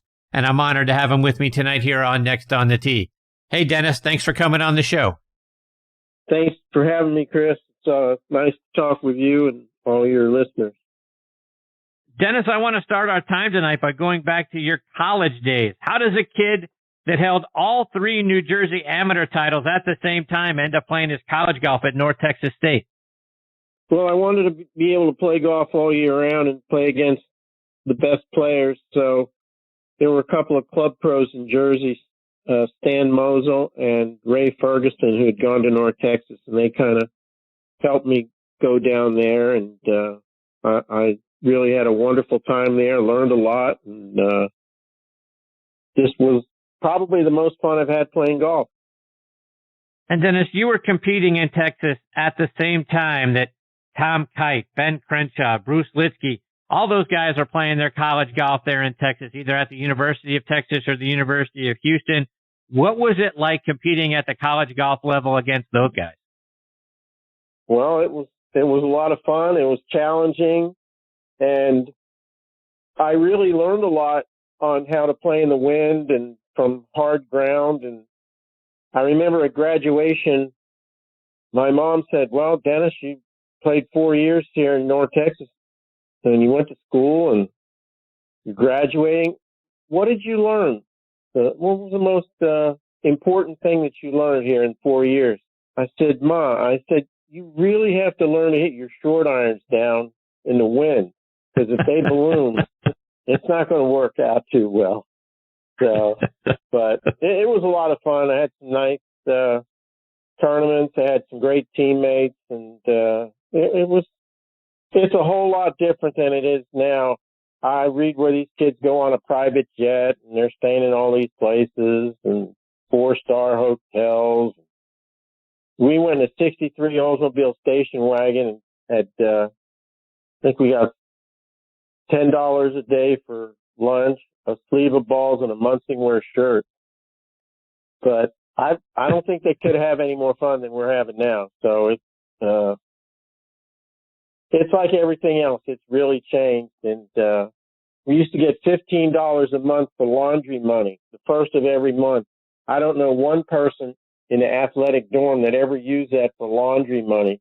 It was actually the biggest gambling day of the month.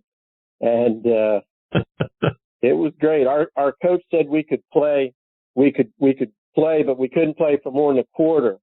But if you and I wheeled every combination every day at noon, you get a game with 3 foursomes, and we'd wheel every combination. Our foursome against your foursome, birdies, whatever, low medal, and you'd have like 75 bets going on at the same time. It was so complicated. We hired a kid to go with us. He didn't play. He just kept scoring. At the end of the day, he'd say, well, you owe me 75 cents. And you'd pay off because you could get a steak for $3. So it was a lot of fun. It was different, and it was a great learning experience. And Dennis, you faced those guys at the 1971 U.S. Amateur Championship, but let's also throw in some other great legends like Joe Inman and Billy Kratzer and Terry Deal, all of those guys would go on to have great careers on the PGA Tour. And you opened up that tournament with a 71. You're right in at the top of the leaderboard. What do you remember about that tournament? I remember I played 53 holes. I think I was even par, 1 over, and I shot 1-9 really bad. I woke up that morning. I had about a 7, and I was throwing up, and I threw up a couple times on that 9 holes, that first 9, and then I think I shot like 43 or 44, and I shot like 36 on the back, and I ended up missing. They took the top 8 to play in the U.S. In the Masters tournament, and I missed qualifying for the Masters by 2 shots, and I'm still mad about that. And you barely missed earning your tour card in 1972, and you went over to play in South Africa to compete on that tour. What made you decide to go play over there? A few of my friends had gone over there, and it was good training. There was nothing really to play in over here. Very little to play in. The tournaments I was playing in you could play in some state opens, and one tournament I played in was the Egg City Open up in Maine, and I finished second, won 500 dozen eggs, which I owned for about 5 minutes, and I sold it for $500. But I figured it would be good because a lot of those tournaments were National Open tournaments, and it was really cool because I got to play with all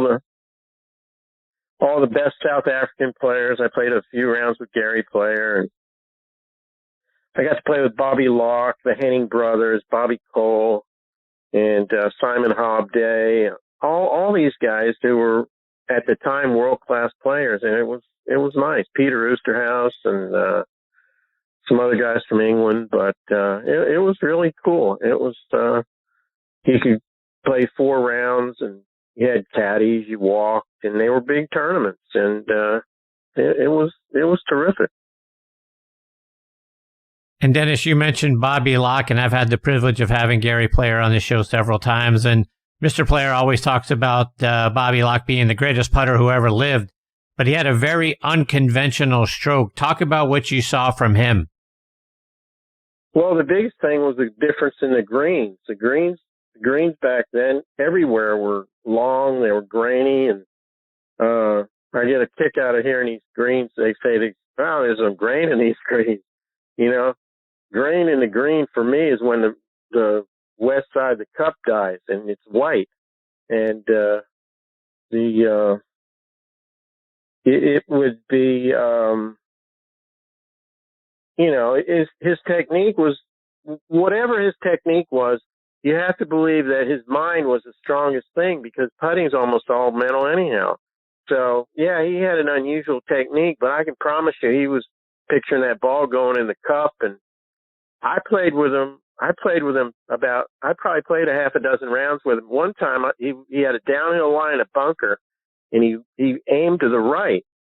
And he took like 2 grains of sand and he hit it up there stiff. And I'm going, whoa, it's a little different shot than I got.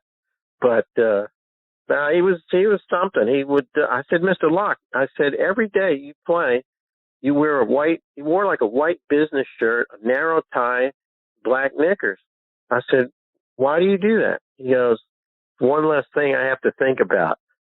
So he was a very strong, I'm sure he was a very strong-willed person who had a lot of self-confidence in his technique. Told me one time he came over to the United States and he's winning all these tournaments. And he said, they criticized my right-hand grip. He said, that's okay. I take the checks in the left. So, I mean, it was great, and I played in a tournament with Gary Player, and I actually beat him. And I talked to him about it till this day. And I said he must have been a little nervous playing with me. And we played together at a tournament, the Raymond Floyd Open at the Palm Beach Par 3 course this winter. He was my partner, and we had 3 other people. It was a 5-man scramble, and we had such a great time. It was really cool, and we weren't even trying to win, and we ended up winning the tournament, and we had a great time. I picked him up and I drove him home. So each way we spent like 40 minutes in the car together, just talking about the time we played golf like 50 years ago. And it was really cool. It was probably the highlight of my winter. So. Dennis, the accident happens. Talk about recovering emotionally and how you were able to not let that define you. Well, the thing about it was I was 24. I was almost where I wanted to go, and this happened to me. And almost every person said, too bad, you'll never be able to play golf again because you can't stand up. I'm paralyzed from the waist down. I'm laying in a hospital bed, and I figure if I get out of this bed, it's going to be a miracle. And I never thought I would accomplish anything. I just never thought anything was possible, and I kind of I was about as low as you could get. I mean, people have it a lot worse than me, but I when it happens to you, you think it's the worst. You've got the worst break of all time, and it was bad. And I'm not going to sugarcoat it. The emotional depths that I was in, it was horrible. And but I promised myself if I ever got out of that bed, I wasn't quitting, I wasn't giving up, and I was going to try to figure out a way that I could do something. And for me, doing something meant playing golf again. And I know everyone said I'd never play golf because I couldn't stand up. So I said, I'll start hitting golf balls sitting down. My dad actually encouraged me to try to hit golf balls from my wheelchair.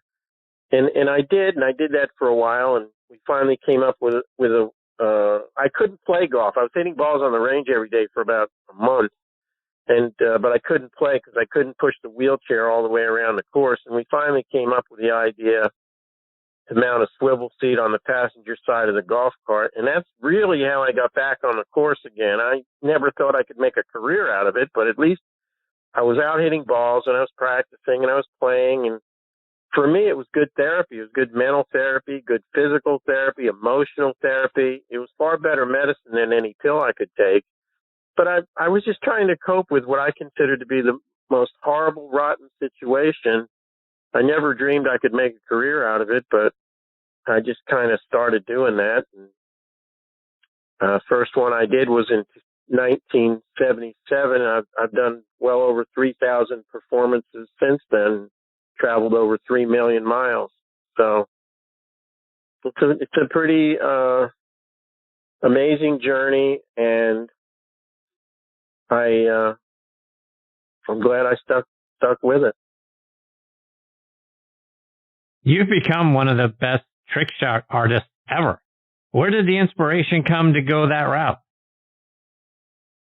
When I was a kid, I was playing in the Met Junior, and they had Paul Hahn come in and do one of his golf trick shot exhibitions. Paul Hahn was the most famous trick shot guy in the 50s and 60s.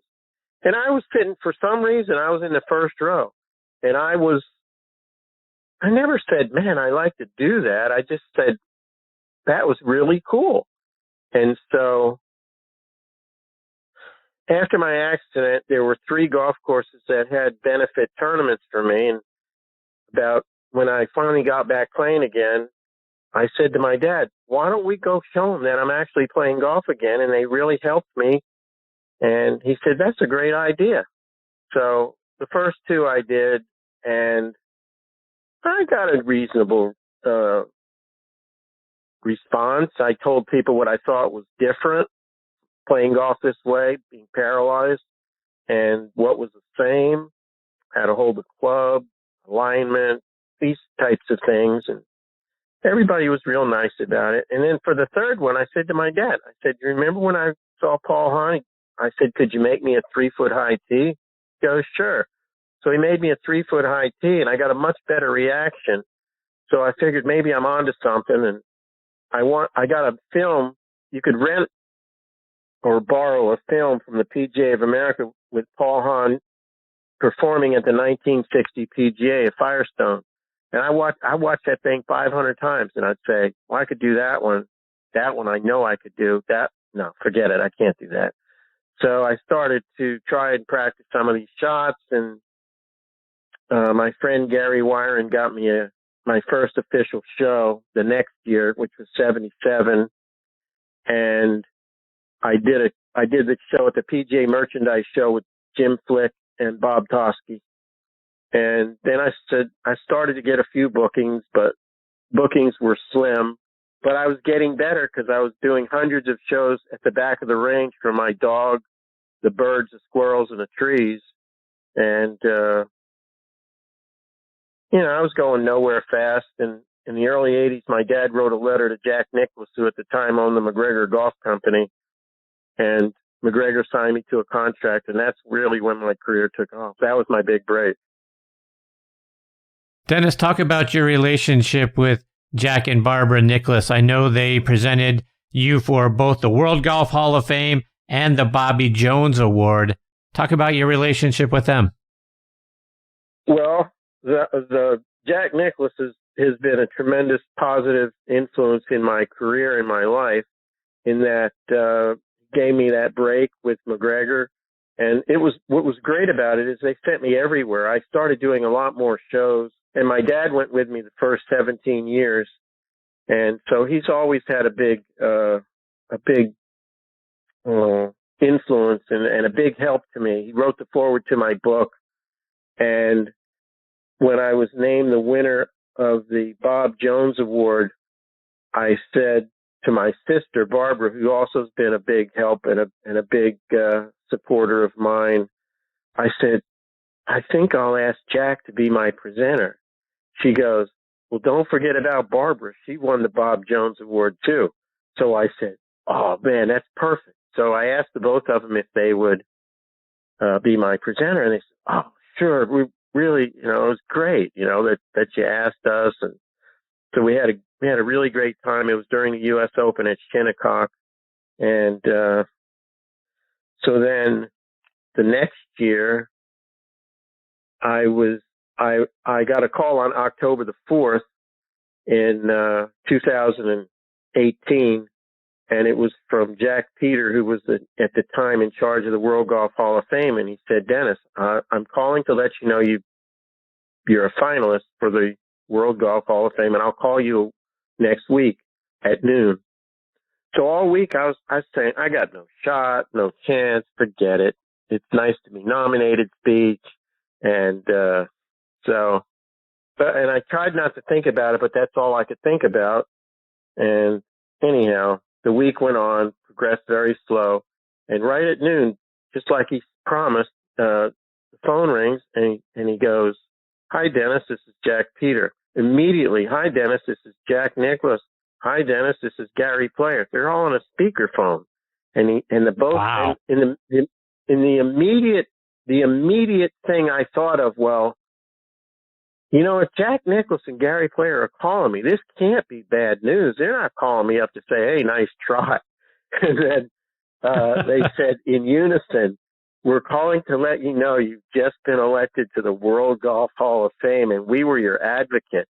And I'm going, oh, man, I lost it. I started crying and everything.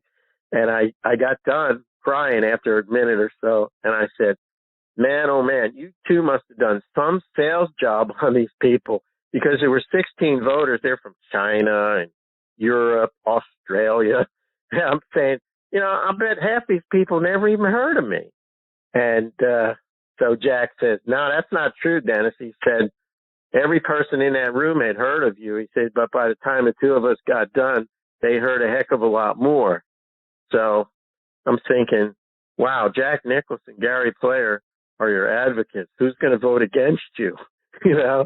Right. So anyhow, that was amazing. And then I called Jack and Barbara up and I said, hey, you think we could get the band back together? Would you guys do it again?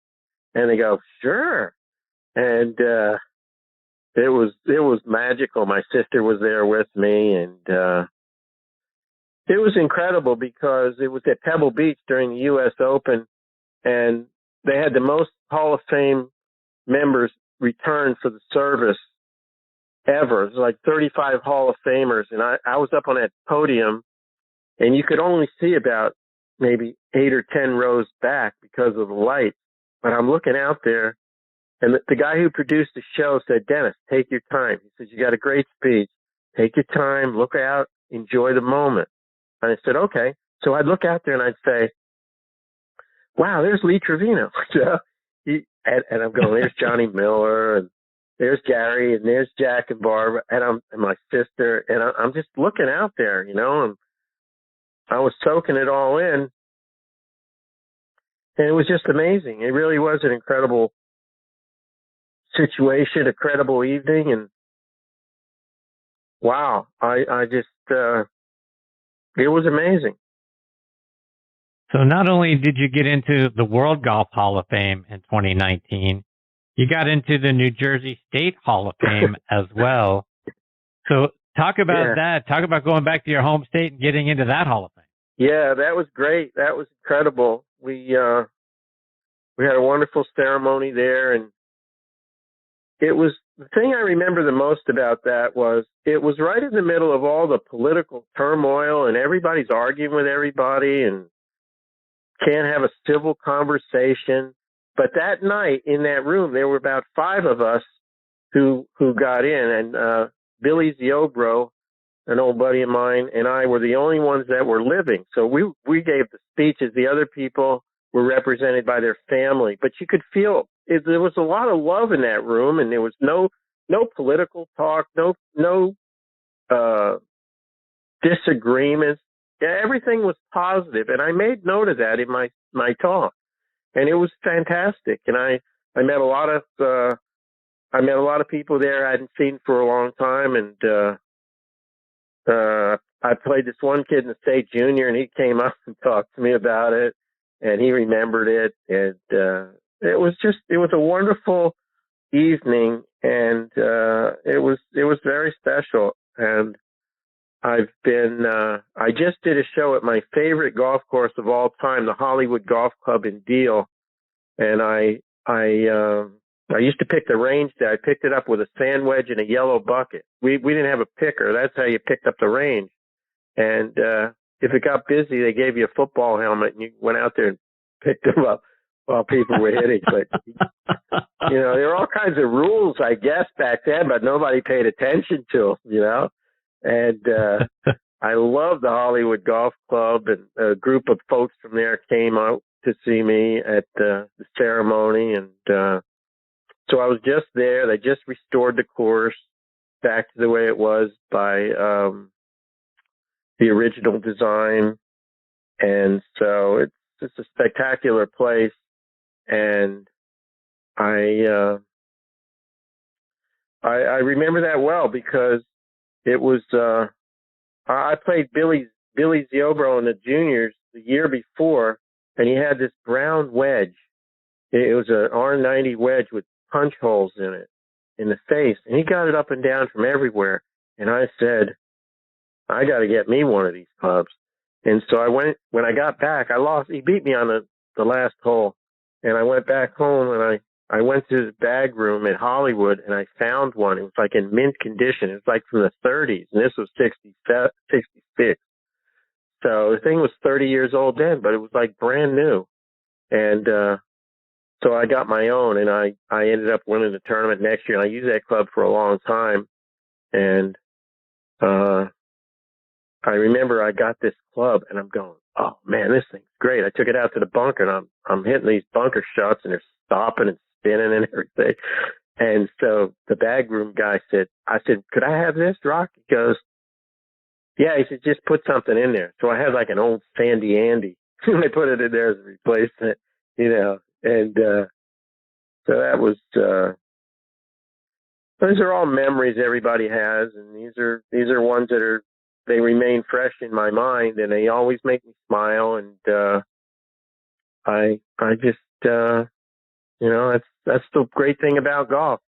You have friends forever, and you can play golf for as long as you can. You can even play sitting down if you want. So it's a great game. It's a great sport that teaches us a lot more than just how to hit the ball long and straight. And a lot of the lessons I learned playing golf helped me to overcome this problem that I had to deal with. So it's I'm a golf lifer, so I'm all in.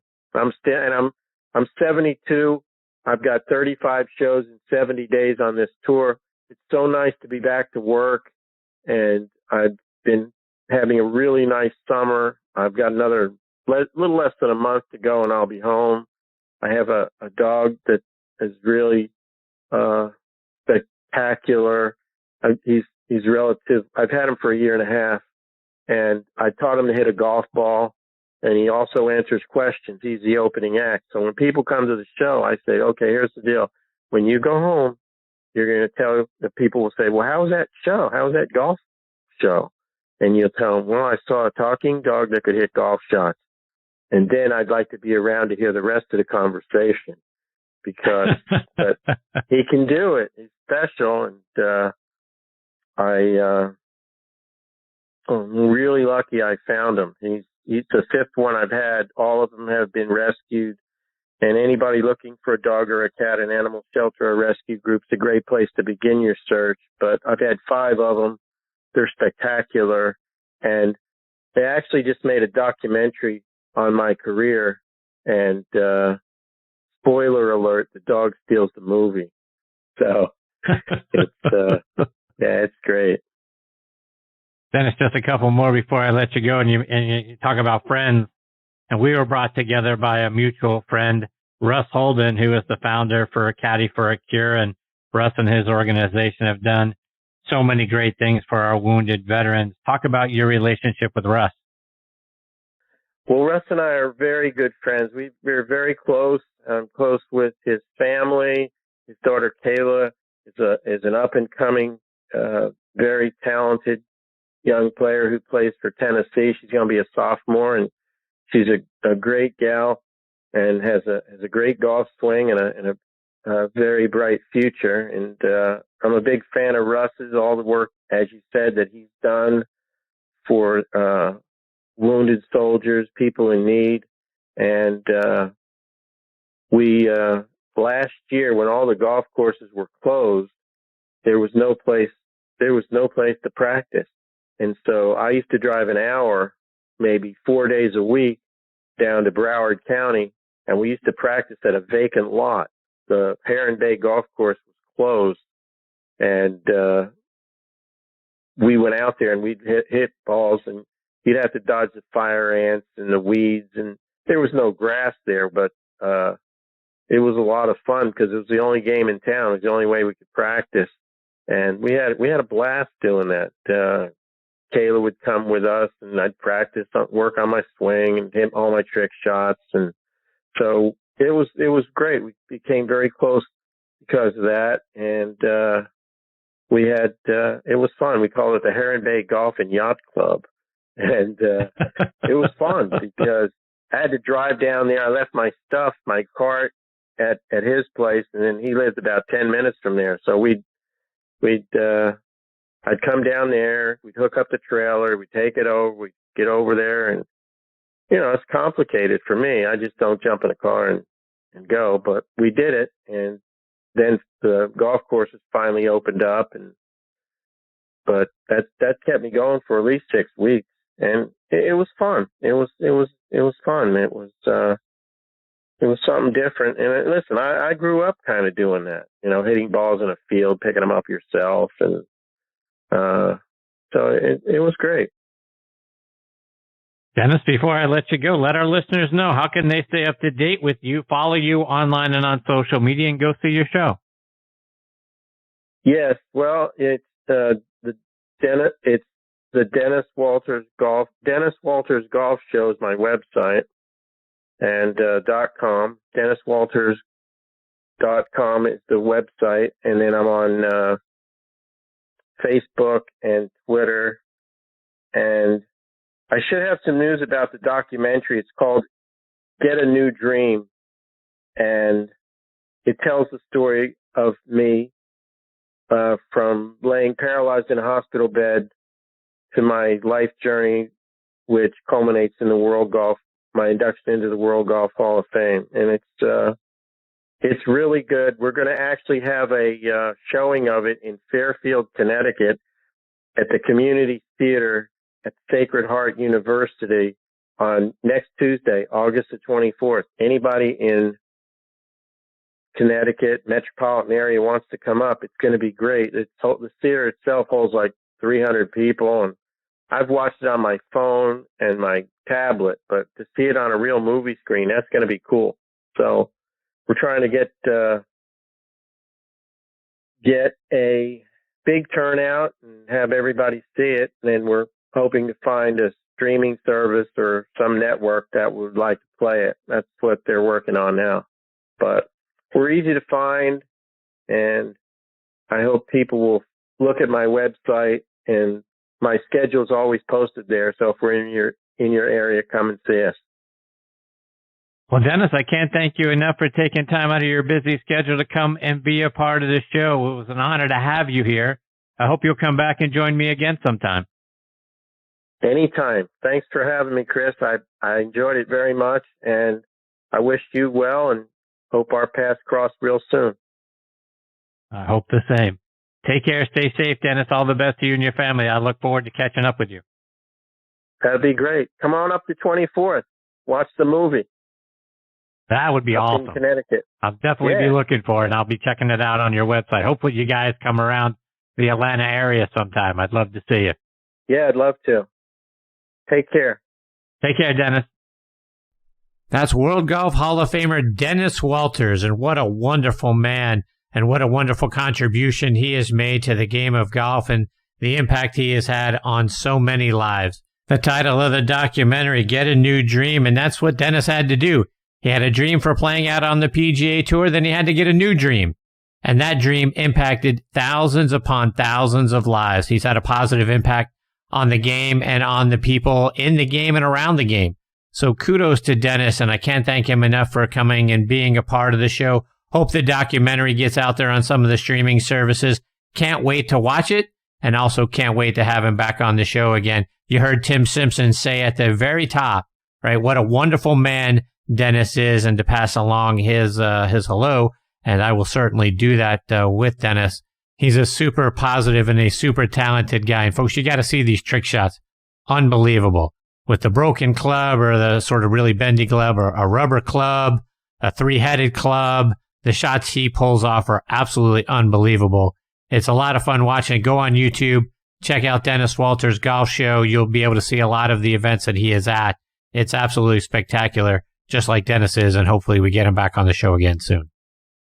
Okay, my friends, it is time for me to put a bow on this episode of Next on the Tee. My sincere thanks again to Tim Simpson, Kip Henley, Tom Stankowski, and Dennis Walters for joining me tonight. Please check out our website, nextonthetee.net, to keep up to date with what our guest schedule looks like. And scheduled to join me next week are our good friend and resident director of instruction, Tom Patrick. Of course, he'll be back with us. As will Frank Nobilo. Always enjoy spending time with Frank. Former PGA Tour player David Ogren will also be making a return trip to the show. Looking forward to catching up with David. Then we're going to round out the show with the great golf landscape artist Linda Hartough. And folks, if you haven't seen Linda's work, go online to her website, lindahartough.com. You're going to be amazed at the great paintings and the wonderful landscapes that she does. Looking forward to having her here. So it's going to be a great show, folks. I hope you'll come back and be a part of it with us. You can stream this show as a podcast on a number of great podcasting sites and apps like Apple Podcasts, Google Podcasts, Amazon Music, Spotify, Pandora, iHeartRadio. If you've got a favorite podcast app, we're probably on it.